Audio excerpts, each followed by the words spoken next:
मूर्ख कुत्ता और चतुर लोमड़ी। बहुत समय पहले की बात है। एक जंगल में एक मूर्ख कुत्ता और एक चतुर लोमड़ी रहते थे।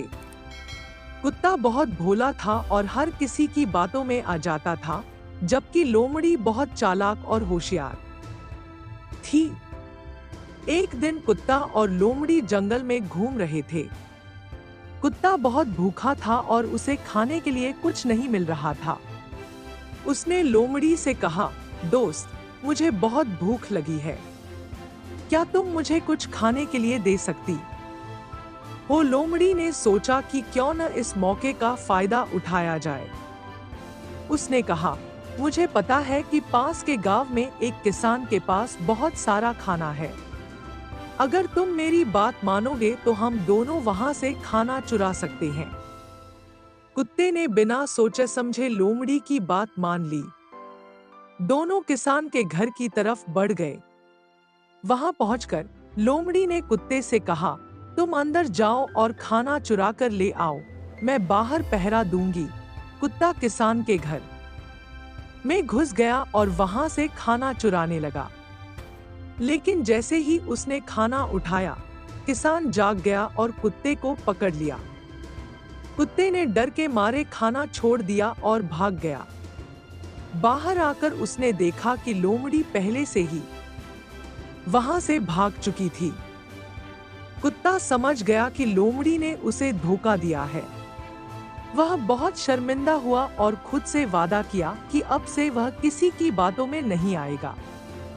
इस कहानी से हमें यह सीखने को मिलता है कि हमें किसी की बातों में अंधविश्वास नहीं करना चाहिए और हर काम सोच समझकर ही करना चाहिए। दोस्तों, आपको ये कहानी कैसी लगी कमेंट में हमें जरूर बताएं।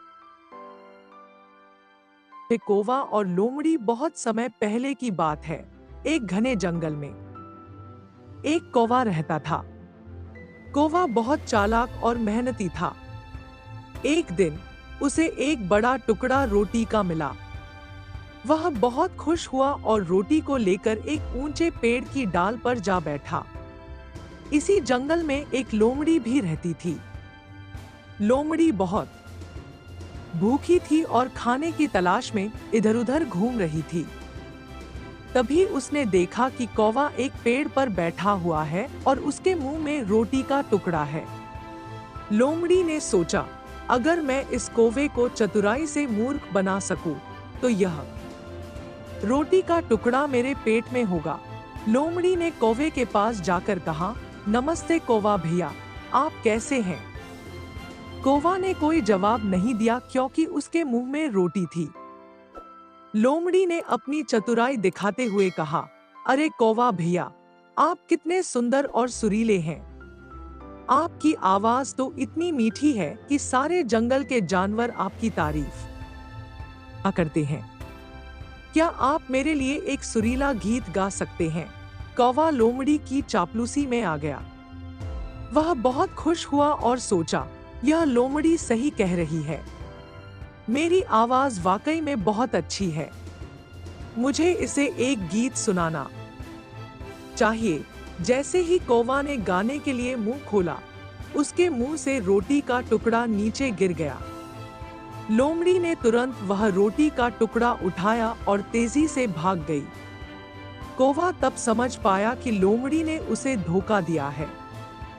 उसे अपनी मूर्खता पर बहुत पछतावा हुआ। लोमड़ी ने दूर से हंसते हुए कहा, कौवा भैया, अगली बार से किसी की चापलूसी में मत आना। कौवे ने सोचा, आज मैंने एक बहुत बड़ी गलती की है। मुझे किसी की मीठी बातों में नहीं आना चाहिए था। इस कहानी से हमें यह सीखने को मिलता है कि हमें चापलूसों से सावधान रहना चाहिए और किसी की मीठी बातों में नहीं आना चाहिए। साथ ही हमें अपनी संपत्ति की रक्षा करनी चाहिए और बुद्धिमानी से काम लेना चाहिए। दोस्तों, आपको ये कहानी कैसी लगी कमेंट में हमें जरूर बताएं। मुझे आशा है कि आपको इस कहानी से बहुत सीख मिली होगी। तो चलिए मिलते हैं अगले वीडियो में, तब तक के लिए जय हिंद।